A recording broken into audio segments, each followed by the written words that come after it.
Hello बच्चों, कैसे हो आप सब। आप सबों के बीच फिर से एक नई वीडियो में उपस्थित हो चुका हूँ।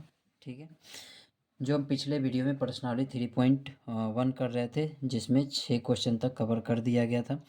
ठीक है, आज जो करने वाले हैं क्वेश्चन नंबर 7 से, उसके पहले हम कुछ संख्याओं के बारे में जान लेते हैं कि अभाज्य संख्या किसे कहते हैं। वैसी संख्या जिनके केवल दो ही गुणनखंड हो उसे अभाज्य संख्या कहते हैं। जैसे 2, 3, 5, 7, उसके बाद 11, 13, इस प्रकार से हो जाते हैं, वो क्या कहलाते हैं, अभाज्य संख्या कहलाते हैं। ठीक है, तो आप अगर कहें कि सर इसमें से 1 अभाज्य संख्या होगा या नहीं होगा।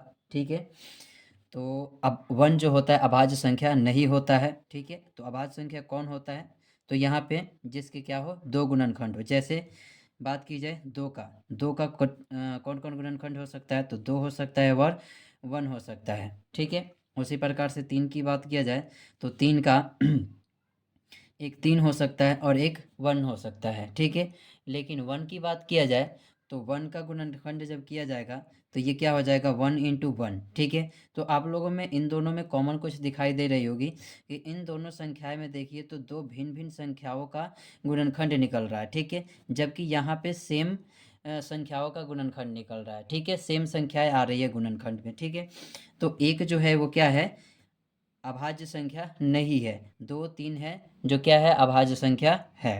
ठीक है, तो अब आपको बातें समझ में आ गई होगी कि अभाज्य संख्या किसे कहते हैं।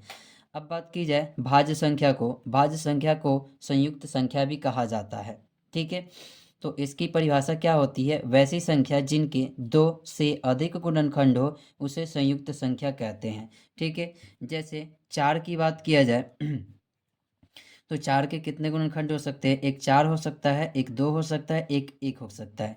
6 की बात किया जाए तो 6 हो सकता है, 3 हो सकता है, 2 हो सकता है, 1 हो सकता है। ठीक है, यानी कि इन दोनों का गुणनखंड कितना है, 2 से अधिक है। ठीक है, तो इन संख्याओं को क्या कहा जाएगा, संयुक्त संख्या कहा जाएगा। ठीक है, अब बात की जाए कि 1 इसमें होता है कि नहीं भाज्य संख्या, तो आप कहेंगे कि 1 जो होता है वो भाज्य संख्या नहीं होता है। ठीक है, तो इसमें तो 3 होता है कि नहीं भाज्य संख्या। ठीक है, तो 3 भी क्या होता है, भाज्य संख्या नहीं होता है।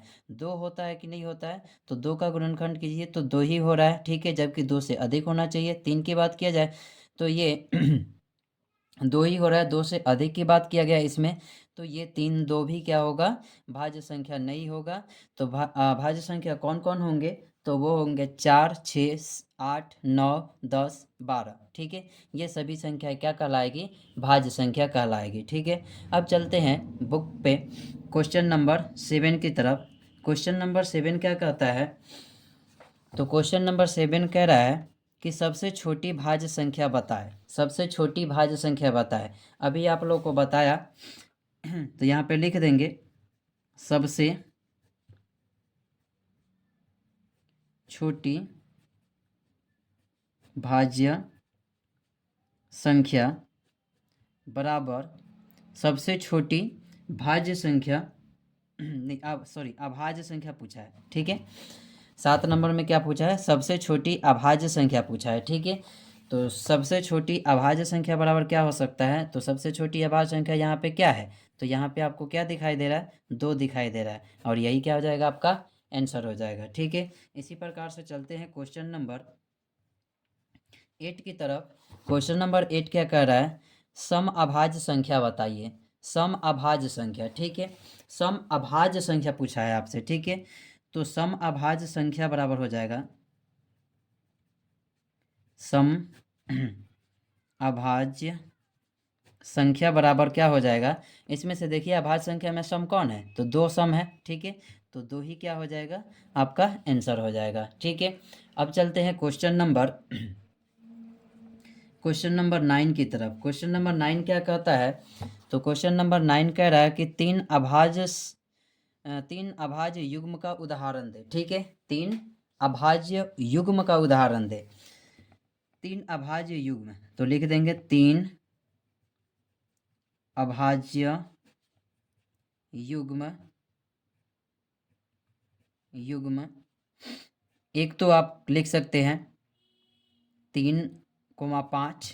ठीक है, युग्म का मतलब होता है कि उसको कोमा में दो संख्याएं लिख देना बीच ब्रैकेट घेर के, ठीक है। इसके बाद से 7,9, ठीक है।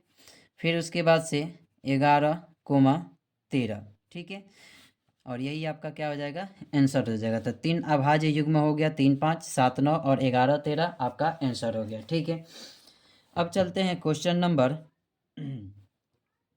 10 की तरफ। तो क्वेश्चन नंबर 10 कहता है कि निम्न में कौन कौन सी अभाज्य संख्या है, ठीक है। कौन कौन सी अभाज्य संख्या है, तो आपको पता होना चाहिए, जो पहले बताए थे परिभाषा, कि वैसी संख्या जिनके केवल 2 ही गुणनखंड निकलता हो तो वो क्या कहलाएगा, अभाज्य संख्या कहलाएगा। चलिए इन सबको हम गुणनखंड निकाल के देखते हैं कि कितना इनका गुणनखंड हो रहा है।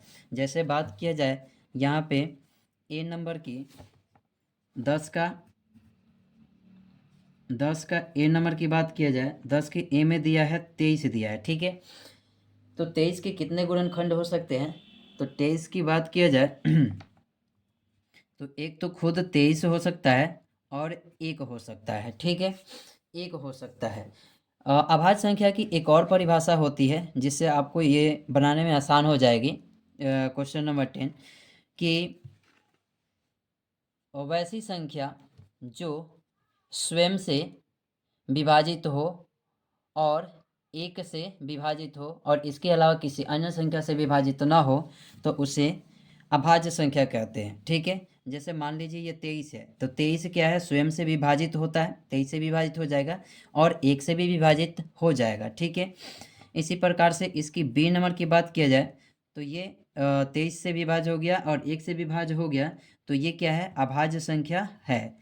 23 क्या है, अभाज्य संख्या है।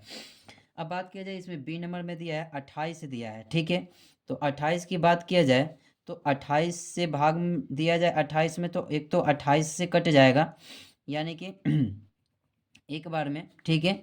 अब 28 में एक से भाग दीजिएगा तो भी क्या हो जाएगा, 28 हो जाएगा।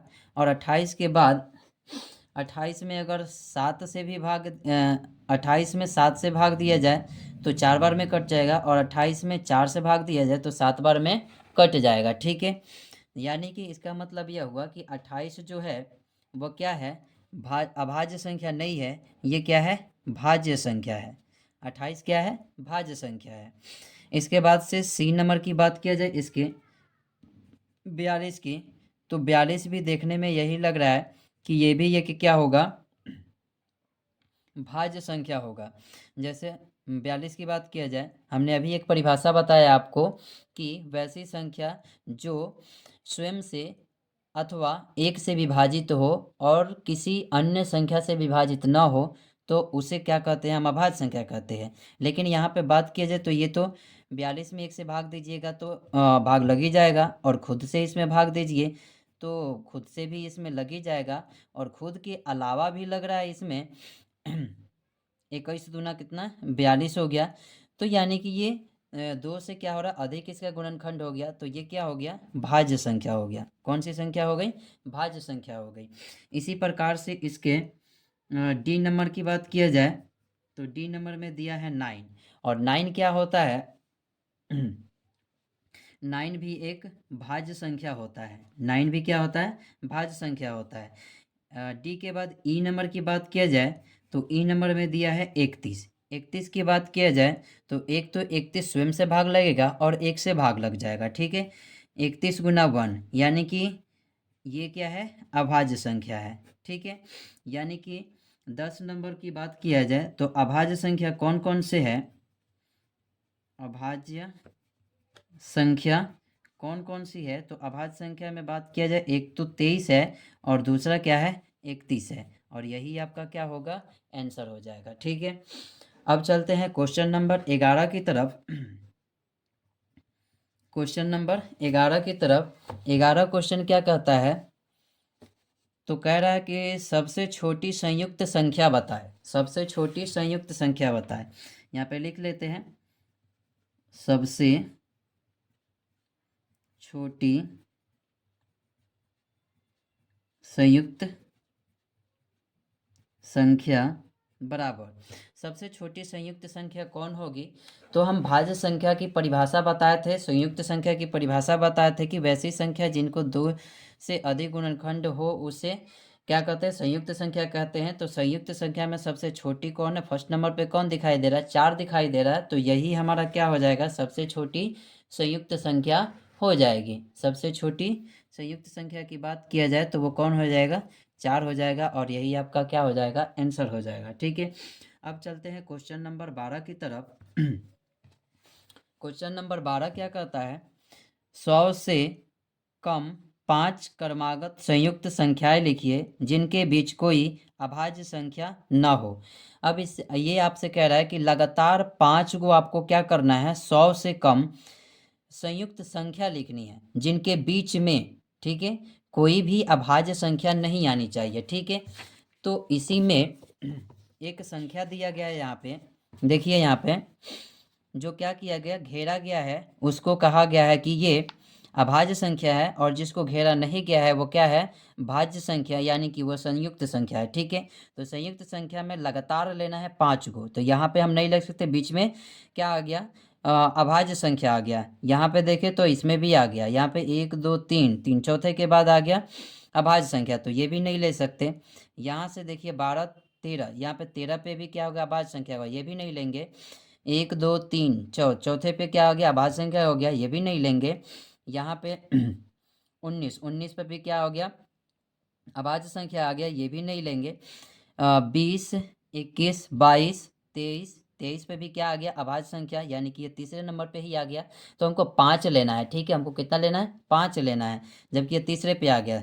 तो यहाँ पे देख रहे हैं 23 के बाद 24 25 26 27 28, यानी कि ये गिनिए कितना संख्या हो गया? 1 2 3 4 5, यानी कि ये संख्याएं हम ले सकते हैं जो क्या होगा? संयुक्त संख्या होगा, और इनके बीच में कोई अभाज्य संख्या नहीं होगा। ठीक है, तो कौन कौन से ले सकते हैं? 24 25 26 27 28। ठीक है, यानी कि आपका